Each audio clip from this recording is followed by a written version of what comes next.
महान क्रांतिकारी आज़ाद का जीवन प्रतिमान एवं भगत सिंह का प्रिय मित्र सुखदेव लाहौर में था।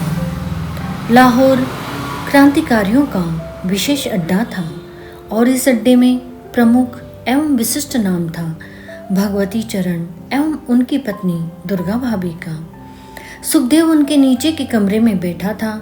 भगवती चरण उस समय घर पर नहीं थे और दुर्गा भाभी ऊपर के कमरे में भोजन पका रही थी।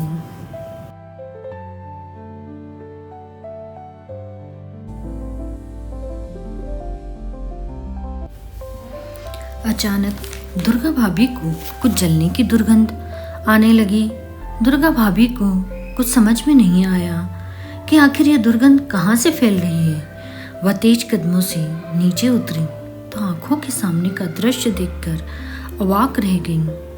सुखदेव का हाथ टेबल के ऊपर एक जलती मोमबत्ती पर रखा हुआ था और मोमबत्ती की लौ से उसकी चमड़ी रक्त बूंदों के साथ जल जल कर टपक रही थी, पर सुखदेव की आंखों पर एवं चेहरे पर जरा भी शिकन नहीं थी।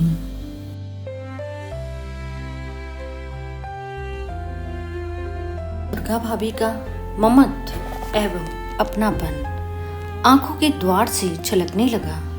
उन्होंने तुरंत मोमबत्ती बुझा दी और उसके जलते हाथ को अपनी साड़ी के पल्लू से पोंछने लगी। दुर्गा भाभी ने अपनी आंखों से क्रांतिकारियों में इतनी गहन पीड़ा का अनुभव किया कि यदि वह बाहर प्रवाहित होने लगी तो शायद इस ज्वालामुखी के ताप से समूची धरती ही भस्मीभूत हो जाए। दुर्गा भाभी ने सुखदेव से पूछा, यह तुम क्या कर रहे थे? तुम्हें स्वयं इस तरह की भावुकता से बचना है और समझदारी से कार्य करना है, कहीं वह अनर्थकारी साबित न हो।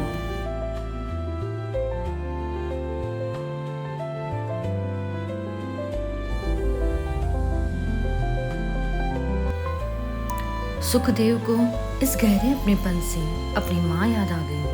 पिता के स्नेह स्पर्श से वंचित माता रली देवी के आंचल में पले बड़े सुखदेव को इतनी खुशी हुई कि उनकी आंखें झरने के समान झरने लगी। क्रांतिकारी जीवन वर्ण कर वह तो अपनी माँ को छोड़कर भारत माता की गोद में सिमट गया था और अब उसे एक और ममत्व की शीतल छां मिली थी।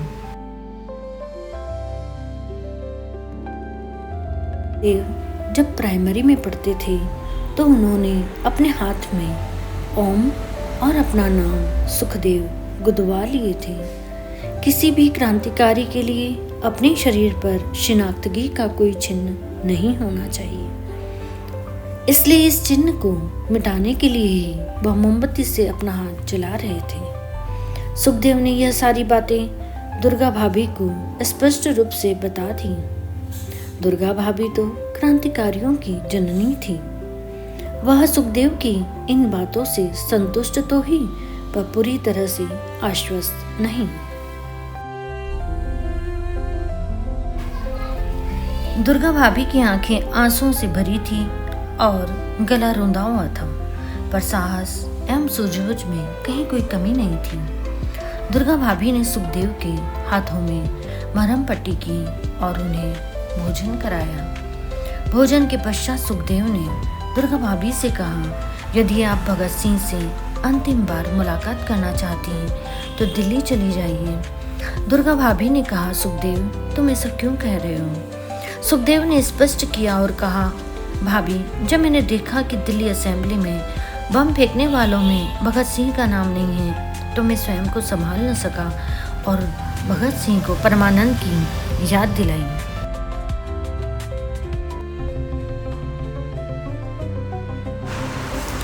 सुखदेव ने कहा, भगत तुम्हें याद है लाहौर हाईकोर्ट ने परमानंद पर किस प्रकार लांछन लगाया था? न्यायाधीश ने भाई परमानंद के विषय में लिखा था, भाई परमानंद इस क्रांतिकारी संगठन का मस्तिष्क एवं सूत्रधार है, परंतु व्यक्तिगत रूप से यह आदमी अत्यंत कायर है। यह संकट के समय दूसरों को आगे झोंककर स्वयं अपने प्राण बचाने की चेष्टा रखता है उसने आगे अपनी बात बड़ी दृढ़ता के साथ दोहराई। भगत, सभी क्रांतिकारी इस बात से अच्छे से परिचित हैं कि तुम्हारे सिवाय दूसरा कोई अदालत में दल के उद्देश्य को ठीक तरह से नहीं रख सकेगा। तो फिर तुमने केंद्रीय समिति को यह फैसला क्यों लेने दिया कि तुम्हारे स्थान पर और कोई बम फेंकने जाएगा? क्या तुम यह चाहते हो कि लाहौर हाईकोर्ट ने जो फैसला भाई परमानंद के लिए लिखा था, तुम्हारे लिए भी लिखा जाए? क्या तुम चाहते हो कि इतिहास तुम्हें कायर कहे? भगत सिंह को सुखदेव की ये बातें चुभ गई और उन्होंने केंद्रीय समिति की विशेष बैठक बुलाकर असेंबली में बम फेंकने वाले बटुकेश्वर दत्त के साथ अपना नाम भी जोड़ दिया। उनकी जीत के सामने सबको झुकना पड़ा। सुखदेव ने दुर्गा भाभी से कहा, भाभी, उस मीटिंग में मैं भी था। जब यह निर्णय हो गया कि भगत सिंह और बटुकेश्वर दत्त दिल्ली असेंबली में बम फेंकने जाएंगे, तो मैं दिल्ली से लाहौर आपके पास चला आया। मैं पूरे रास्ते रोता रहा। मुझे दुख था कि काश मैं भगत सिंह के स्थान पर होता, पर मैं भगत सिंह का कार्य नहीं कर सकता था। और सबसे बड़ी बात तो यह थी कि भगत सिंह की उस लांछन से मुक्ति होना भी जरूरी था। अब तो तय है कि असेंबली में बम विस्फोट के पश्चात इसका अंजाम क्या होगा, और यह तो पता चलना ही था कि सैंडर्स हत्याकांड में किसका हाथ था। इसलिए भाभी, आप अंतिम बार भगत सिंह से अवश्य मिल लें, क्योंकि हमारे बीच वह अनमोल एवं बेशकीमती धरोहर है। उसके जैसा भला कौन हो सकता है, और क्या पता यह हम लोगों की भी अंतिम मुलाकात न हो। पुलिस तो मेरे पीछे भी पड़ी है। सुखदेव की बात सच निकली। लाहौर में सुखदेव बम बनाने लगा। पुलिस ने सुखदेव को बम फैक्ट्री में ही गिरफ्तार कर लिया। उधर दिल्ली असेंबली में बम विस्फोट करने के कारण भगत सिंह एवं बटुकेश्वर दत्त को आजन्म कारावास का दंड सुनाया गया। पुलिस को यह सुराग भी मिल गया कि लाहौर में सैंडर्स हत्याकांड में भगत सिंह का हाथ था। अलग से मुकदमा चलाने के लिए उसे लाहौर जेल भेज दिया गया।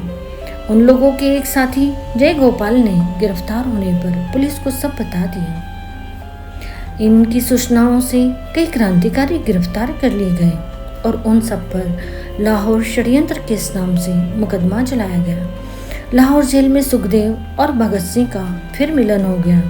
जीवन के अंतिम क्षण में दोनों फिर एक साथ थे। जेल में भगत सिंह ने कहा,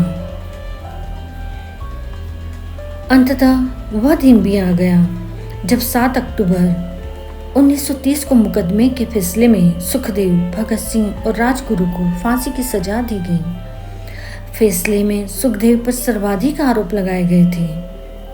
उसके विषय में लिखा गया था कि सुखदेव षड्यंत्र का मस्तिष्क था और भगत सिंह का दाहिना हाथ था। सुखदेव ने फांसी के फंदे को चूमने से पहले जी भरकर इंकलाब जिंदाबाद के नारे लगाए। उनकी आंखों में चमक थी, हृदय में उमंगे हिलोरे ले रही थी और यह प्राण भारत माता के चरणों में समर्पित होने जा रहा था। जय हिंद।